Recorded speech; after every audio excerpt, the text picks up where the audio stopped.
The Be'ezras Hashem. Today's daf is daf Nun Aleph, and we're going to begin from the top of the page. So we're dealing here with what the Mishnah discussed. The Mishnah said, the Mishnah is discussing the things that a Nazir could touch and become Tameh, and he has to restart his Naziris, etc. Doesn't necessarily mean he has to touch it. Even if he walks into the room with this thing present, he becomes Tameh. One of the here we go.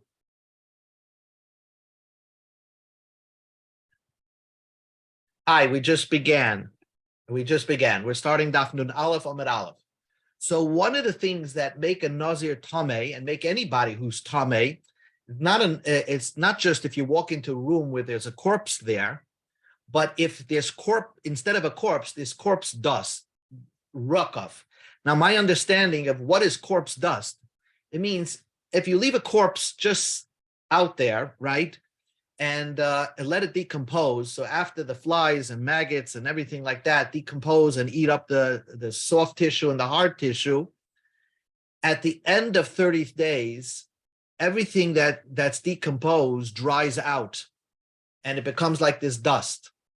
That dust, if you gather a handful of that dust, it's interesting, that ends after 30 days. Then the decomposition of the corpse itself ends after 32 days. What's left after 32 days, which is shloshim, I think is just a skeleton and a little bit of hair. That's it. So if you have that dust in a room, a handful of that dust, as we learned yesterday, either it's 2 handfuls or it's, according to a mayor, it's a palmful, then it's matama, the person who goes into that room.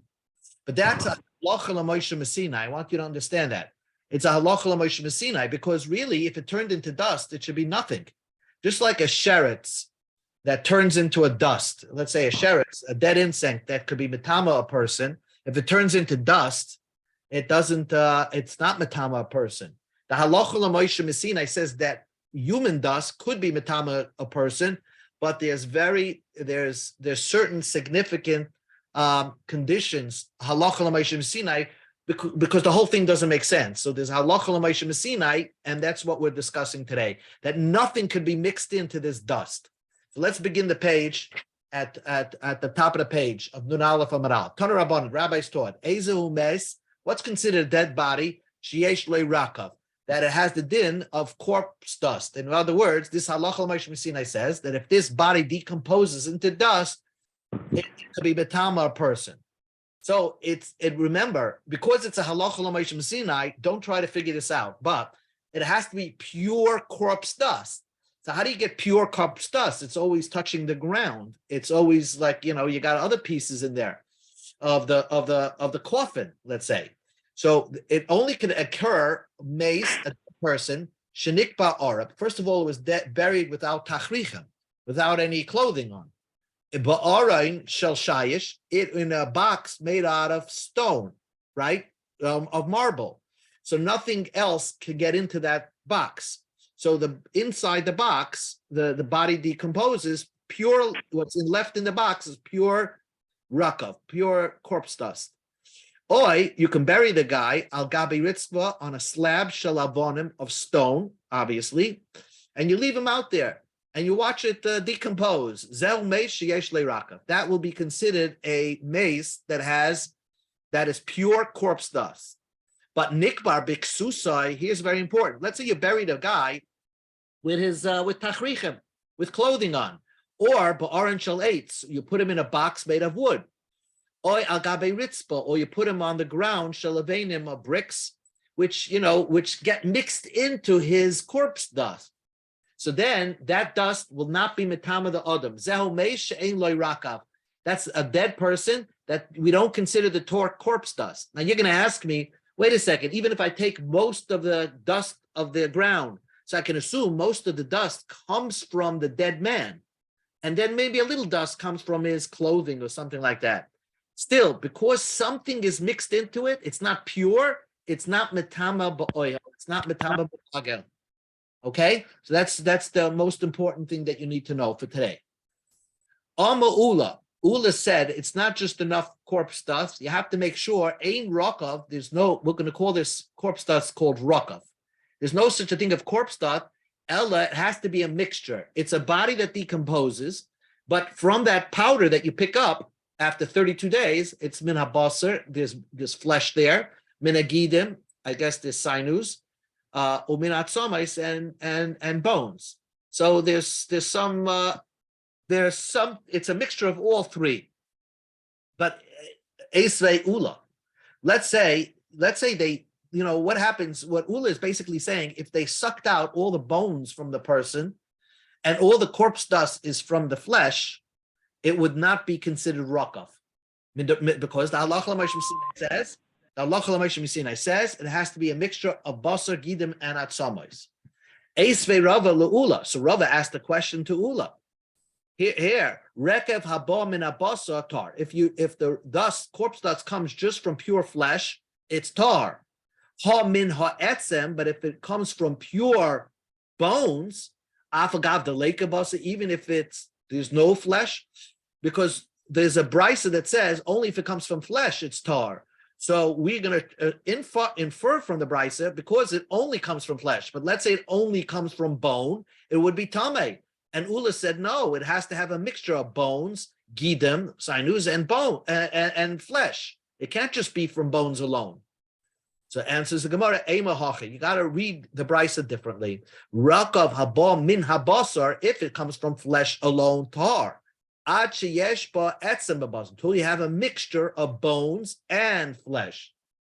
Then it could be metama. That's how you're supposed to read the brisa. So the Gemara says it still doesn't make sense, because you're saying that all you need is two ingredients for the corpse dust. But you don't have sinus or arteries, veins, or whatever you want to call ligaments. So how does that work? There's no ligaments. So the Gemara says, no, once you have flesh and bones, in order that what makes the bones form, there must be in there ligaments and tissue and et cetera, et cetera. So therefore, it's automatic that you're going to have all three ingredients. Once you see bones and flesh that decompose, you could assume that there was gidim there also. But sometimes you'll have an infant that has no ligaments or whatever it is, and a stillborn, there's no, that corpse dust is not under the halacha l'Moshe Sinai. Alma Rav Shmuel bar Abba Rabbi Yochanan. Another fascinating thing. Shnei masons shekavrim zemzeh. Let's say you have two dead bodies. Purely dead bodies, right? He buried them both in one, let's say, box of shayish, of marble. A marble coffin, two naked dead bodies there. That's not enough. They become a mixture. And it's not pure corpse dust of one person. The halacha l'Moshe Sinai is only if it's pure corpse dust of one person. But if it's a mixture of two people, you don't have corpse dust. It's not corpse dust. Masiv, Rav Nosson asked a question. There was a brisa that seems to disagree with Rabbi Yochanan. Rakav habam bein pneisim tameh. It says that if the corpse dust comes from two dead bodies, it is tameh. So how could Rabbi Yochanan argue against the brisa? Answers the Gemara. Amar Rava explained. Shekavru zeh b'fnei atzma v'zeh b'fnei atzma. It's talking about there that they buried each corpse separately. They hear kivu, and then it got mixed. And they, because the corpse, the two bodies, the two corpse dusts decomposed individually. They were buried in separate boxes, let's say. Then they got mixed together, then that's still valid. That'll be a corpse dust that could be metama. But if it would decompose, two bodies decomposed at the same time and became mixed up right away, that's not the corpse dust that's under the subject of the halacha l'Moshe Sinai. Amar Rabba bar Bachana Rabbi Yochanan. Rabba bar Bachana said the name of Rabbi Yochanan. This is a different topic, but it relates back to our topic. First of all, Gazas, first he says like this, Gazas Sa'arai Ukvara Imay. Let's say they sheared the hair of the dead body, and then they buried it. So imagine a dead body in this box, this marble box, and then they cut the hair, but they left it in the box. So that's not pure corpse dust, because it's hair plus the corpse. Nasa like galgal, and it becomes a mixture which is not under the subject of corpse dust. Again, once it's not under the subject of corpse dust, it's not metama a person. So now, Tanan Hasam, we learned in the Mishnah, Kol Shabameis Tame, any part of a dead body, if you touch it, you become Tame. Chutz, except, let's say you have shinayim, teeth. Well, obviously, if a teeth fell out of a person and the person touches it, then he doesn't become Tamei Mace. Ba'aseir, if you take a haircut, you don't become Tamei. Ba'tziparin, if you cut your nails, if they cut the nails of a dead body, the nails themselves don't metama a person. Uvishash chiburan kulam tameyan. But while they are connected to the dead body, while they're connected to the dead body, they're all tamei. In other words, these things are all tamei while they're connected to the dead body. But let's say they share the hair of a dead body, and you just touch the hair. They cut the nails of a dead body, and you touch the nails. In the concentration camp, they took out the teeth of the dead body, and the person touches those teeth. He's not tamei mace, because what makes a person tamei mace? It has to be similar, like the regular bones that you're born with, and they can replace themselves. Teeth, hair, and nails. Either you're not born with them, or when you cut them, they're replaceable, and the other bones in the body are non-replaceable. So these teeth, hair, and nails are a separate din. So Boya Chesky had a question. You buried a hippie, okay? He has these very long hair.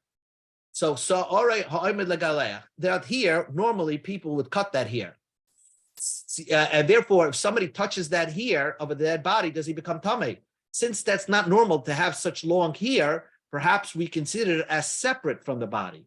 Or tzipoirin ho'omed ligazeh. So if you have nails that were ready to be cut, very, very long nails.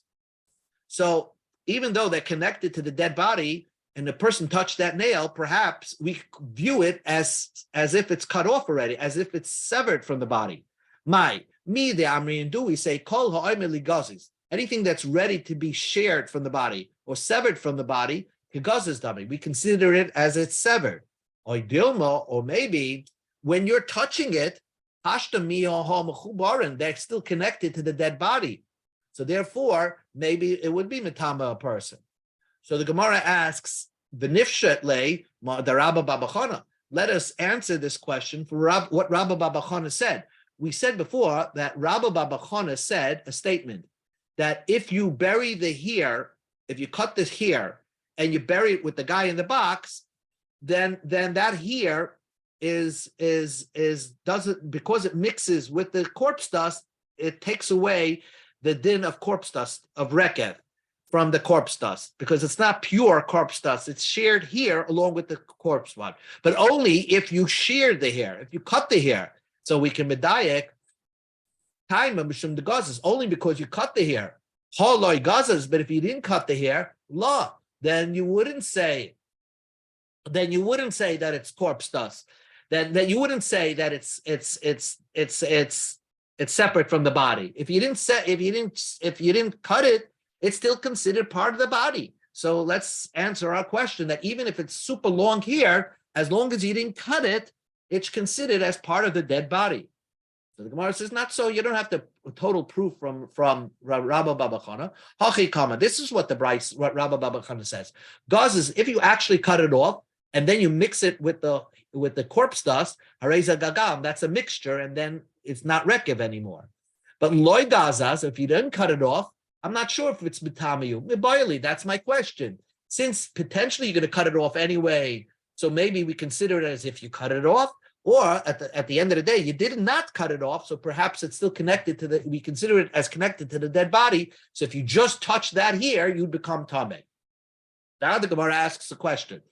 Boy, Reb Yirmi asks a question. If Rakav Haba Mina Akiv, if you know that this dust, corpse dust, let's say you observe a dead body that's decomposing, I think the word putrefaction, if I'm pronouncing it correctly.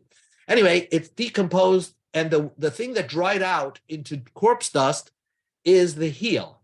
Oh, well, the heel was of a human body has a lot of dead skin on it, so it really died earlier. So it's not, is that considered, if it's purely from the heel, would you consider that rakav, corpse dust?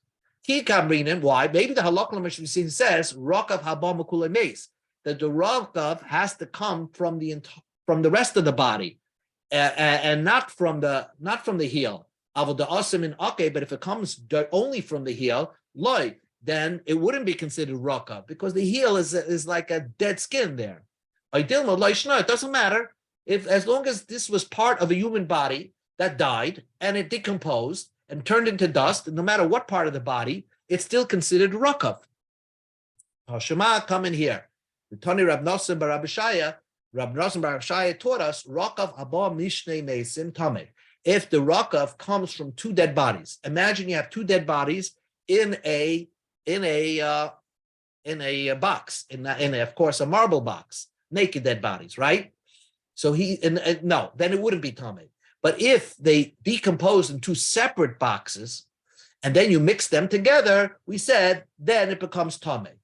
The isal kadaitach habobin akav loy zil hacha dilma derech akav kasi hacha dilma derech akav kasi. If you take a handful of that mixture of the two dead bodies, perhaps you're picking up mostly heel corpse dust, heel dust, we'll call it.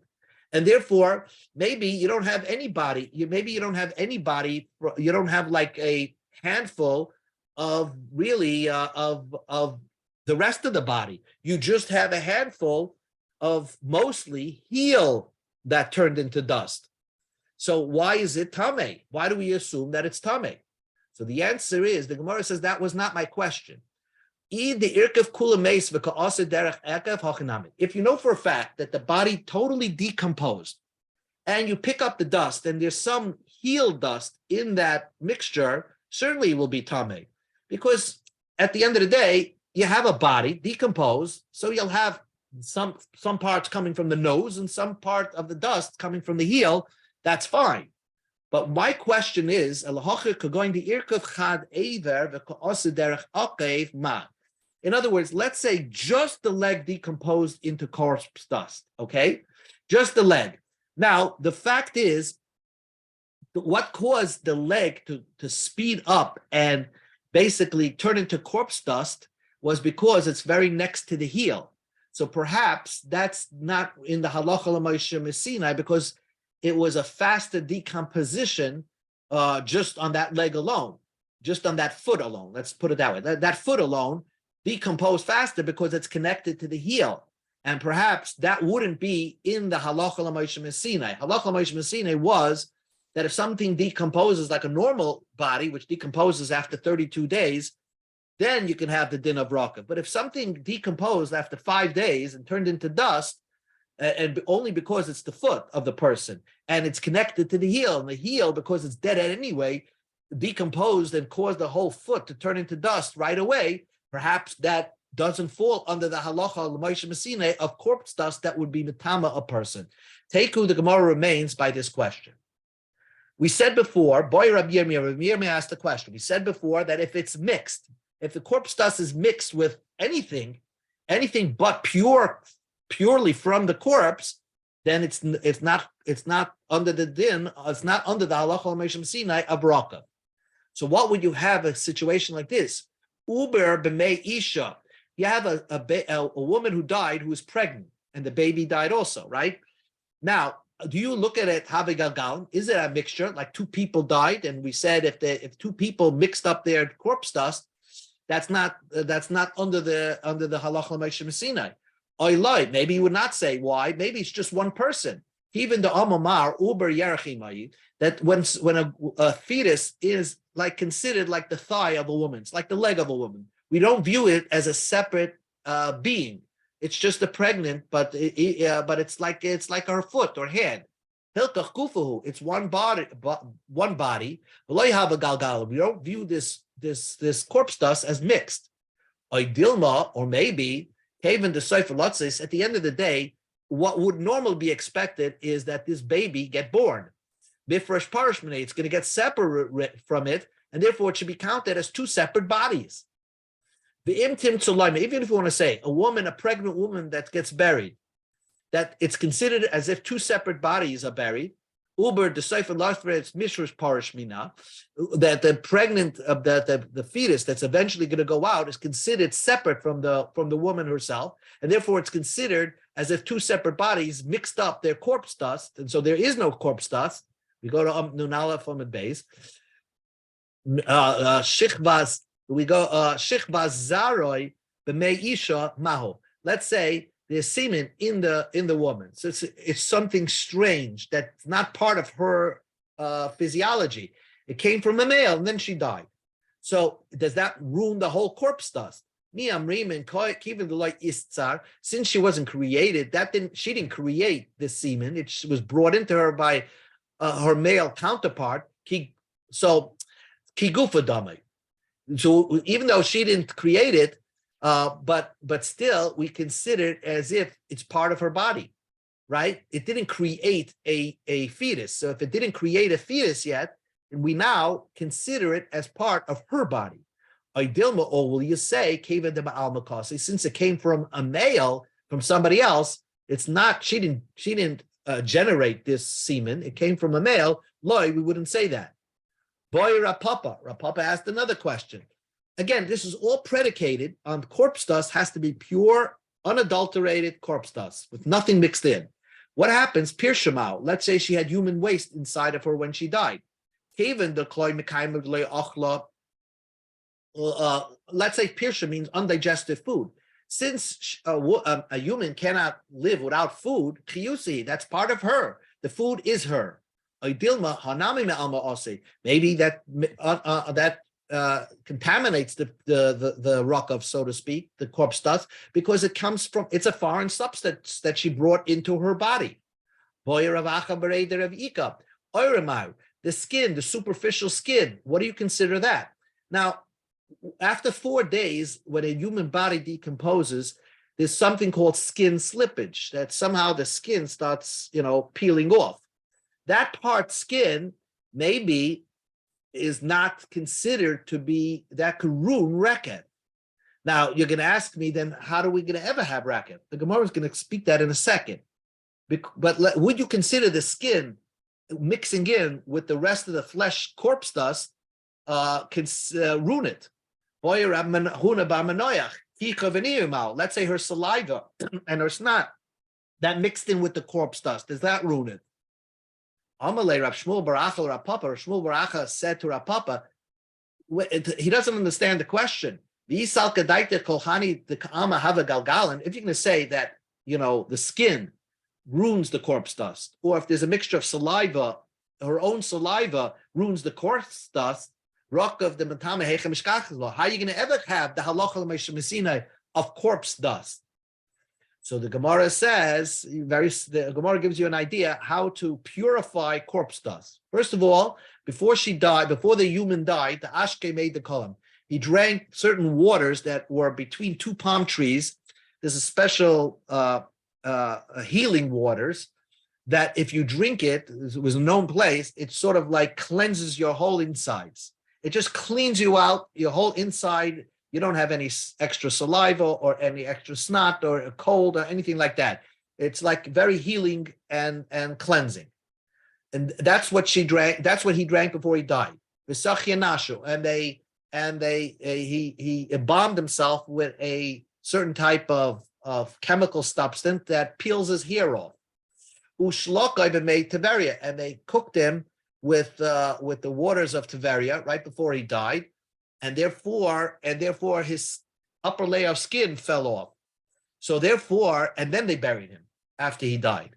So therefore, that was the corpse dust of the halacha l'moshe Sinai.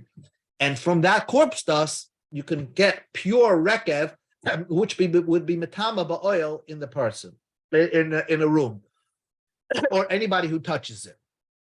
Another case, Amar Abaya said, naktinan.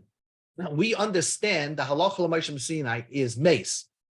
If you take a corpse, if you take a mace, shetachanai, and you grind it up, you take a dead corpse and you grind it up and make corpse and dust out of him, you send a guy through a grinder, ein loy rekav. That's not called corpse dust. Corpse dust means that it naturally decomposes and turns into corpse dust. So the Gemara asks, Yiboilu, okay, tachanoid. Let's say they ground up a corpse, and then it decomposed into dust. Mahu, what would you say in that case? What makes corpse dust rekev? It has flesh, sinews, and bones. Well, and it has in this case. But maybe we need it like it was created. That the only way you would consider corpse dust if it naturally decomposes and turns into that dust. Not that you grinded it and helped it along. But Lakin, that's not the case over here. First you grounded it and then it decomposed into dust. Teku, the Gemara remains by a question. Another two minutes. Tana Ula Bachanina. Ula Bachanina taught us, Beis Shechosar Ein Loy Raka. If a mace somehow died and he was, let's say, missing a hand, so then no matter how pure his corpse dust is, because when he died he was missing a limb, there is no rakav there. There's no din rakav of corpse dust. V'loy tefusa. Tefusa means if you're going to exhume the body, right, and move it somewhere. So then in a normal situation, you have to take some part of the dirt surrounding the body to move it. I'm not sure if that's halacha Moshe Sinai or whatever the din is, but if a mace if you find a dead body missing a limb, then you don't have to, when you exhume the body, you don't have to take the dirt, three etzba'is of the dirt, and move it along with the mace. V'loy shchunas kevaris. And that has to do with if you want to assume a cemetery. If you dig up three bodies, one of the bodies that you dig up in an area, if you dig up three bodies, let's say you dig up in a certain area, let's say a public park, and you dig up three bodies, you can assume that area was at one time a cemetery, and you have to treat the whole area as a cemetery. You can't move anybody there, any body that you find there. But if you find one of the bodies that you dug up, one of the three is missing a limb, so it could be that area was not a cemetery. Just so happened that 2 or 3 people were killed there. So then it's not considered a cemetery, and therefore you don't have to cordon off the whole area. Okay, but the point of Uli is that if you find a dead body that was missing one limb and then died, there's no din rakav, there's no din corpse dust by that. So the Gemara asked, Meisvei, we're going to ask you a question from a brisa. The brisa, I think it's a Mishnah that says, Lo marta b'meis. That Mishnah is talking about an aver from a dead body. An aver from a dead body. That if you slice off, let's say, a hand of a dead body, the Mishnah is having a discussion and comparing the aver of a dead body. Consider that with the aver that falls off a live person. The aver that falls off a dead body, sheyesh loy roiv, v'roivah, malay tarvid rakav. There's a din rekev on that aver that falls off a dead body. But that aver, that same hand that falls off a live body, there's no corpse dust considered because it fell from a live body. But what you do see in the Mishnah, that if just the hand fell off a dead body, you can have a rakav. You can have dust from that area, from that aver. So isn't that a stira on what Ula said? Ula says meish shechaser ein le rakav. If it's not totally intact, complete, then there's no din rakav. Here, even if one hand was removed and turned into dust, there is dust there. So the Gemara just first wants to understand. Hey chadami, eat the irkev chad aver. If it's talking about one aver turned into dust, the kavase gabe mace by a dead person, I feel a chad aver ika rakav. See, even with one aver there is rakav. So that's the question against Ula. This Mishnah seems to say that even with one aver turning into dust by a dead person becomes rakav. And says the Gemara, miketane hames. Did the brisa say? Did the Mishnah say he died? Did he die? In other words, hakama. It doesn't mean that if you take off an aver from a mace and put it somewhere else, that will be rakav. No, that's not what it means. Hakamashman. This is what the Mishnah is talking about. Shum meis yesh le rakav. Shum chai ein re rakav. The concept of dead bodies can produce rakav. The concept of a live body cannot produce rakav. So therefore, it's not that if you take an aver, put it somewhere else, it turns into rakav, that makes rekev. No, rekev of the halacha l'maishim Sinai is an entire body from head to toe that turns into corpse dust. Then you take from that dust and make a and that could be matama person. But if just an aver alone that turns into corpse dust, that will not be considered corpse dust. What's the practical application of all of this? Because I don't see anybody ever taking handfuls of corpse dust after months of decomposing and doing something with it. I mean, I understand maybe you're digging somewhere and your hand gets full of a handful of dust, but I don't know if that's ever happened. So what's the practical application here? It's an excellent question, and the answer to that question is lahagdil Torah lahadira. Really, this is a lot. Could only occur in theory, like Ben Soyer or Moira, because what the Gemara is saying is you have to have such super pure corpse dust that from a body that totally decomposed, that had no mixture of anything in there, and it's impossible, almost impossible. The Gemara is struggling with that. Right. So it's lahagdil Torah ladir, but there was a halacha l'maishim Sinai that if it was possible to have a dead body, a naked dead body, suspended in air, from I don't know how it's suspended in the air. Maybe it's held up by two little strings, and it decomposes in front of you and turns into dust. If you catch and that, falls where nothing goes into it, no wind blows into it, no animal goes into it. It's just nothing. A pile. Well, I think so. I think no. Right. Maybe after it turns into dust, if something falls into it, that it will still be matama. But well, like I guess when they find the corpses in the pyramids inside the sarcophaguses, that should be an actual inside the wrapping should be an entire pile of pure body dust, right? That could be right. But it will have the mummification, or it'll have it'll have the fluids that they put in to mummify it, right? Right. So that's a mixture. So that's already a mixture.